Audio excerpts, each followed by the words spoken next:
All right, so imagine this. A crime scene that's billions of years old. The clues? They're not just in one room. They're scattered across entire planets. Today, we're going to go inside NASA's Cosmic Crime Lab to meet the incredible forensic tool they use to crack the solar system's oldest and coldest cases. So that's the big question, right? How do you even begin to solve a crime that happened 4 billion years ago? You have to think of our planets and moons as ancient crime scenes. I mean, they are covered in evidence of an incredibly violent past. And those clues are the craters. Every single one of those scars you see, from the tiniest little pit to a basin that's hundreds of kilometers wide, it's a historical record. It's like a closed case file.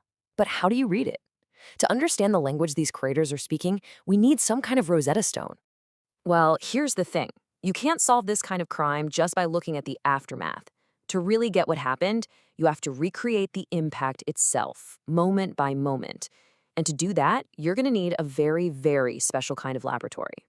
So let's meet the hero of our story, the Ames Vertical Gun Range, or AVGR for short.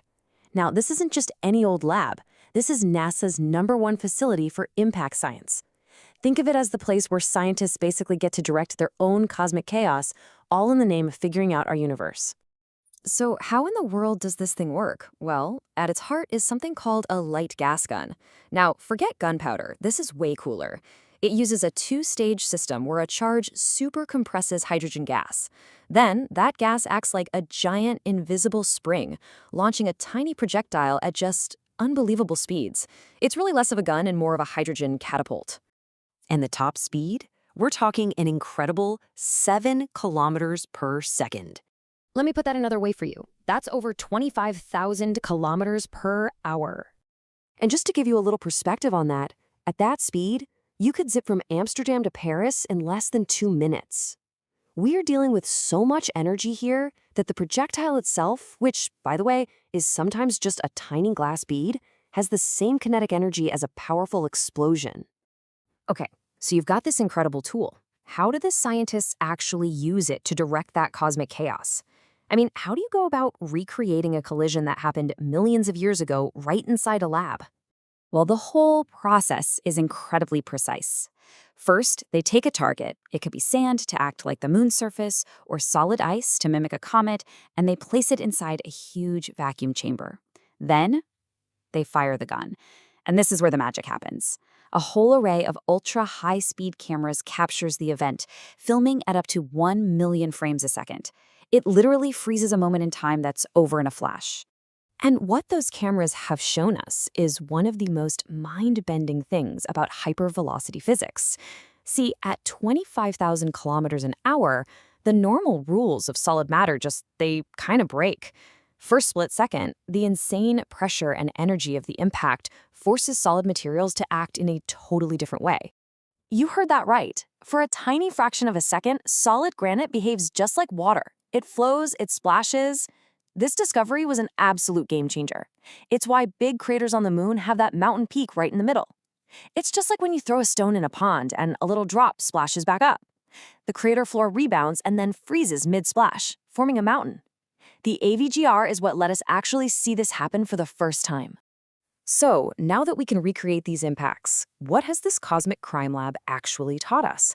How have these experiments helped us finally read the stories written all across our solar system? Oh, the breakthroughs have been huge. For starters, by analyzing a crater's DNA, scientists can now just look at a photo and figure out the impactor's size, its speed, and even the angle it came in at. They can also read what they call the ejecta fingerprint. That's the pattern of all the debris to know if there was ice in the ground. And get this, they proved why craters are almost always round. It's because at these speeds, things don't gouge. They detonate like bombs, expanding outward in a perfect circle. But the work at the AVGR goes way beyond just understanding old scars on planets. It's actually a critical tool for planning current and future space missions, and even for tackling one of the biggest questions of all time. Are we alone out here? Just look at this history. The AVGR started back in the 60s, helping the Apollo astronauts understand what they'd be landing on. Then, it ran mission rehearsals for probes like Deep Impact and OSIRIS-REx. And today it's on the front lines of astrobiology, testing a totally mind-blowing theory called panspermia. Which, of course, brings us to this really profound question. Is it possible that the essential building blocks of life, amino acids, organic molecules, could they hitch a ride on a meteorite or a comet, somehow survive a fiery crash into a planet, and seed a brand new world with life?